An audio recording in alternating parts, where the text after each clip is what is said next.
Hey everyone, it's QuickyBaby and welcome back to World of Tanks, and today we've got the pleasure of watching Stalin playing a tier 10 Japanese medium tank, the STB-1. So where is Stalin from? Of course, from the Russian server. And the Russian server got 1.5.1 on Tuesday, and luckily I was able to test out this vehicle. Well, I'm not playing, let me clarify. I'm not playing here, it's Stalin who's playing on the Russian server on Tuesday during one of my streams.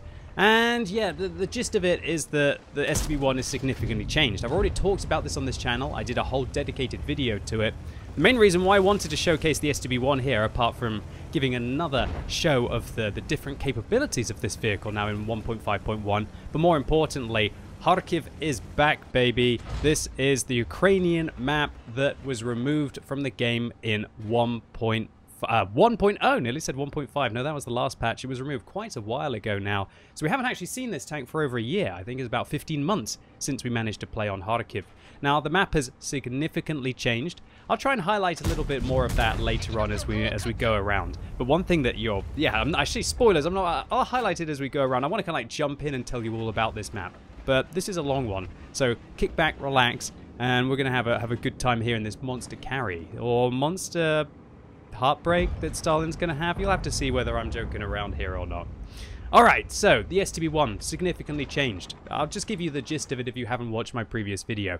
The alpha damage of the vehicle was lowered from 390 to 360, although the rate of fire of the vehicle was increased to the point where the damage per minute of the vehicle is even slightly higher than it was previously.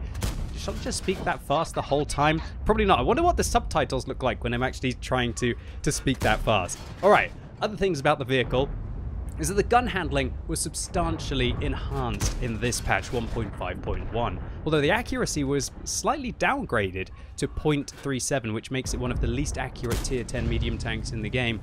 Although still, the Object 430U, that tank really kind of shows how important accuracy is in this game sometimes. That 0.4 just doesn't really feel too bad anyway. Alright, one thing I want to highlight here is watch this gun. You see how the gun is actually going to dip down here below the reticle? That's a very important point to highlight. And that is because this vehicle now has a hydropneumatic suspension. So the gun depression of this tank over the front is 6 degrees when it's not using the hydropneumatic suspension.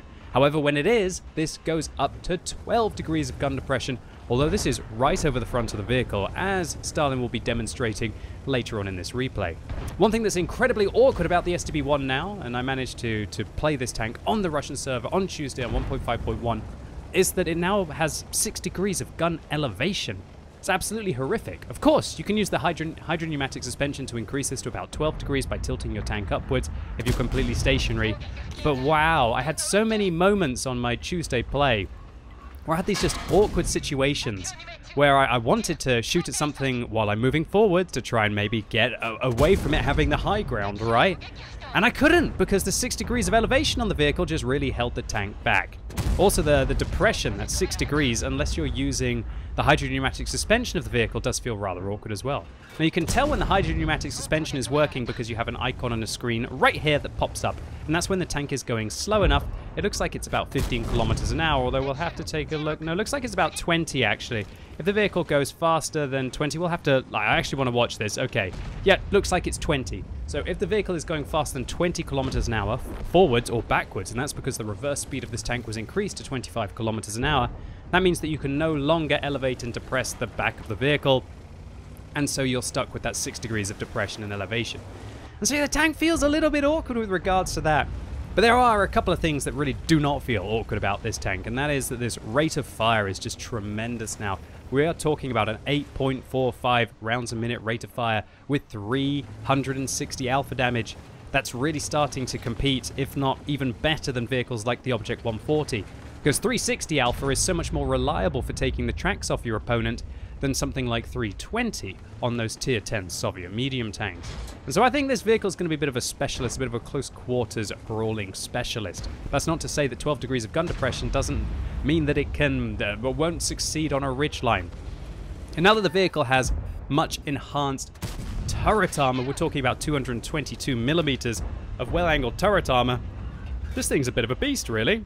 But there's enough about the tank that kind of holds it back so that I think it's going to be a very competitive vehicle, but I just don't see it being an absolute god of 1.5.1. Although maybe I'll eat my words, right? In a few weeks when it's got 55% global win ratio and it's absolutely dominating all of its games and everybody hates seeing them. Well, we'll have to see whether that's going to be the case. Nice load there of a high explosive round by Stalin, who aims low where the armor of the T-110E4 will be weaker to be able to finish off the Tier 10 American turreted tank destroyer. Great stuff there, really showing Stalin's knowledge of what ammunition to use in what situation, depending on the vulnerabilities of his opponents. Alright, so the Jagdpanzer E100 looks like he's fired because Stalin is going straight round the corner here to try and lock down the E100's tracks. And this is what I was talking about. Wham! Looks like the first shot into the tracks, although it could have been damaged, takes them off. Jagdpanzer uses the repair kit. Wham! Off again with the second shot. Such a good rate of fire. This 360, I keep saying it, I think it might be the sweet spot for being able to keep your opponents tracked. Now what do I mean? Well, you could shoot the tracks of your opponents with, for example, the Jagdpanzer's 170mm gun. And that is going to obviously take them off because it's got 1050 alpha damage and that's going to be more than enough to be able to take the tracks off the vehicle. However, this 360 just is so much better than, for example, a 240 that you'll have on most Tier 8 medium tanks, but more importantly, way better than the 100mm alpha of 320 on the Soviet mediums. And so, the rate of fire on this vehicle means that you're not kind of wasting damage into the tracks, and you can manage to lock down your opponents quicker and hold them in position before they're able to pull back round the corner, or alternatively be able to advance towards you to be able to get that shot. Incredibly useful for non-turreted tanks, and tank destroyers like the Jagdpanzer E100 there are going to be a plaything for an SDB-1 who likes to shoot their tracks and immobilize the vehicle. Alright, so Kharkiv, let's talk about this map a little bit more. We've seen quite a few crazy things about this map already. I'm just going to let Stalin do his thing against this Object 260 while we have a bit of a swing around. Firstly, little positions like this, just gaps in between the buildings, but not even just gaps, opportunities for this central position here to be able to go through here and then be able to engage either towards the south of the map or also along the north. There are so many positions as well, like this one, a defensive location for tank destroyers that you're just going to have to find for yourself on the battlefield. And the main changes of the map for anyone who hasn't played this recently is that this is now the edge. Previously the edge was all the way out there and there were lots of positions you could go hold down on against your opponents. Now the edge of the map being here kind of makes this a bit more of a focused corridor. Looks like Stalin is now engaging the Object 260, so we're going to be able to have to join him here to see how he is taking on this Tier 10 Soviet heavy tank reward. Alright, so he's put one into the 260, damaging him, and luckily the 260 did not manage to damage him in return, firing a heat round.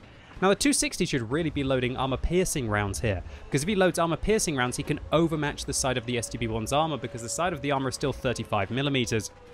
And while heat will penetrate up to 85 degrees of angled armor, the armor-piercing rounds and APCR rounds will overmatch the side of this vehicle with its 122mm caliber gun and absolutely wreck it.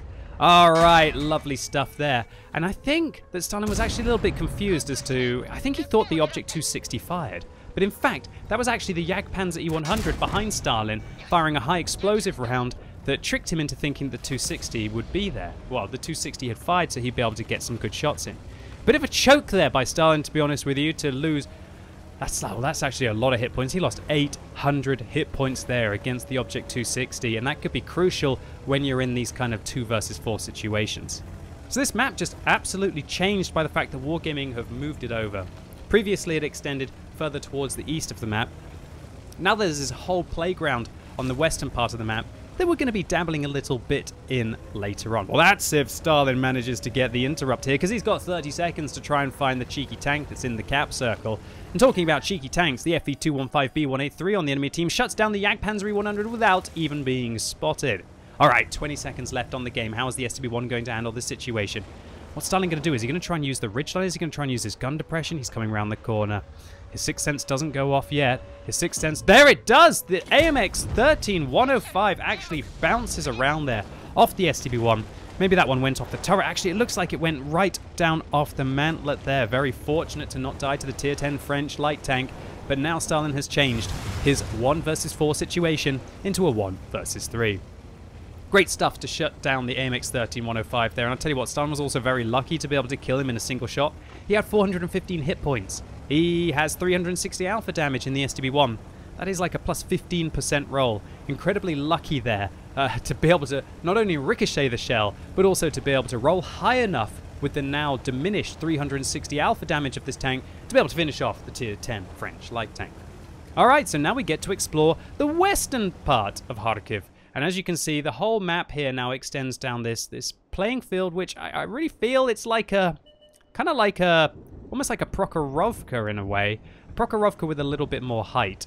It's a very novel feeling, really, a bit like also Malinovka, you know, those kind of open, hilly maps, which really changes the way that this map plays out considerably. Previously, it was like this absolute meat grinder of a map down the middle, with opportunities to flank down the east, and some opportunities to flank down the west as well, but the center of the map, which used to be down here, was the most important location. Now it feels like the flanks, while the center is still undoubtedly important, it really feels the map has been opened up for opportunities to flank. Not so much down the east, but also down the west. I think Wargaming really want to try and change. Oh, there's this very important part. You see how the gun depression over the side of the SDB-1 there was not enough to be able to depress with 6 degrees. And you actually saw that Stalin was trying to depress his gun more, but he couldn't because the back of his tank was going up. But that doesn't help you when you want to try and depress the gun more over the front.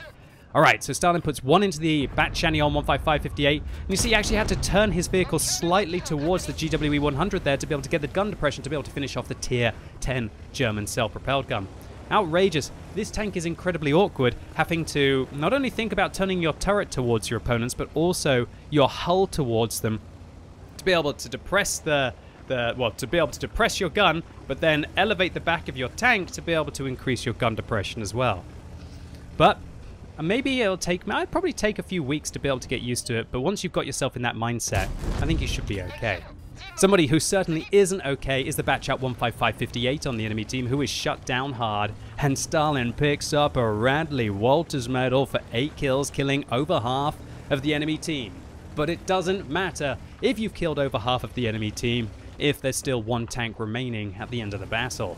So Stalin is going to have to finish off the FV215B183, or he's going to have to get towards the cap circle in the next minute if he wants to put some pressure on the enemy team to be able to take this one down. So it looks like Stalin's trying to figure out where the FV215B183 was. If I was the FV215B183, I would have probably made my way around here, or alternatively try to come up here to be able to get some shots into the back of him. But it doesn't look like the FV is doing that because he's made his way towards the cap circle. And in retrospect, that's probably by far the best thing to do. Force the SDB-1 to come towards you. And as we saw, the FV215B183 had a substantial amount of hit points left, and so well, let's just say it like this. He doesn't even have to hit the SDB-1 if he's firing HESH ammo. He just has to splash anywhere near him to be able to finish him off. Whereas the SDB-1, while it does have an incredible rate of fire advantage compared to the tier 10 turreted British tank destroyer, it's going to be a little bit awkward because he's going to have to shoot him multiple times. So Stalin crests the ridge here, and look, watch, his sixth sense is going to go off. Bizarre that FV215B183 must be using binoculars, and he's probably also sitting stationary in a bush there, because the SDB-1 is unable to spot him, and we saw earlier that Stalin has got some decent view range on this vehicle. So that's an incredibly awkward scenario now for the SDB-1 with 36 seconds left on this game. The FV215B183 has fantastic view range, is sitting in a position where he's also quite hard to spot, and with time ticking here and Stalin having to penetrate multiple rounds into the enemy vehicle, he's really got to start to make some moves. So he's using his minimap icon here to line up his position to be able to get into the bush. But again, no spots. Now with 15 seconds left on the game, we're talking about 12, 11, 10, 9, oh my goodness, it's neck and neck stuff right now. 7, 6, 5, and there's the FV215B183 who has been interrupted, but Stalin's gonna have to shoot him another 3 times to finish him off. He finds the wreck of the AMX-13105. Stalin puts another round into him on the move, and now he has to penetrate 2 more shells. But how long is it before the FV215B is gonna be able to reload? A bounce off the top of the turret and 45 seconds left in this game. The FV215B183 lurches forward to try and block Stalin from being able to get his side, but he's unable to do so. And the tier 10 Japanese medium tank outflanks the derpy tank destroyer. And Stalin axe in the chat, which is the Russian equivalent of ha ha ha ha ha ha ha, proclaiming his amusement at an astonishing carry on the brand new Kharkiv map. So a dominant round here yielding an ace tanker for 1,565 base experience points, a Radley Walters medal for 9 kills, a Pascucci's medal for killing 2 of the enemy's self-propelled guns, Defender's Medal, and a great Defender's Medal. 2 Defender's Medals when you think about it. First on the AMX-13-105, then on the FV-215B-183, and also a high caliber for a casual 7,500 damage. And oh, that's a heartbreak. Look at the tier 10 light tank on the enemy team, 4,700 damage and 3 kills. Low, well, bouncing there and also taking a high roll from the SDB1, so he's unable to be able to finish him off. That's a bit of a heartbreak. And it shows you that light tanks, looks like down the west of this map, might be very proficient. Now, Stalin did fire a hell of a lot of ammunition here, but with the credit payout, I guess, from having a premium account, breaks even. But definitely, considering the low alpha damage of this vehicle, well, lowered alpha damage of this vehicle, the price of the shells hasn't decreased at all. And considering that it likes to whiff a lot of its shots with its poor accuracy at long range, this can be a very expensive tank to play. So the new SDB1, definitely a force to be reckoned with, but trust me, you've got to try this vehicle out yourself and see if there's enough little niggly awkward things about this tank that still kind of hold it back from just being pure bliss to play, at least for me. Okay, the new Kharkiv map, on the other hand, I think Wargaming have done a pretty good job here. I think they've definitely allowed us to have more presence down the west of this map. They've also decreased the importance of just trundling right down the center, if anyone remembers that kind of meta, and how you could go over towards the edges and just shoot everybody below you. Now that you can go all the way around to the west, this position is not nearly as important as it previously was. And also, now that there's no opportunity to go and kind of chill out towards the east of this map, that means that you've got more chances in your heavy tanks to go and engage there rather than just engaging down the center. So I'm personally looking forward to playing a few rounds on here, although I played about, I think it was about 20 games or so on the Russian server the other day on Tuesday, and I didn't manage to quite get it once. So maybe tonight, maybe I'll get it tonight on the EU server. Maybe it's going to be my lucky day. Anyway, ladies and gents, boys and girls, that's it for today. Hopefully you enjoyed this one. And a massive thank you to you, Stalin, Spicey Babashoy, for uploading this replay on the whatreplays.ru website. This just ticked all the boxes for me. Epic gameplay, brand new tank, well, newly revamped tank, and also a return of a map that I personally thought should have never really have been removed in the first place. But considering Wargaming have changed it so substantially, I have to wait and see whether maybe they were right and I was wrong. And as always, thank you so much for watching. You've been epic, and hopefully I'll see you soon.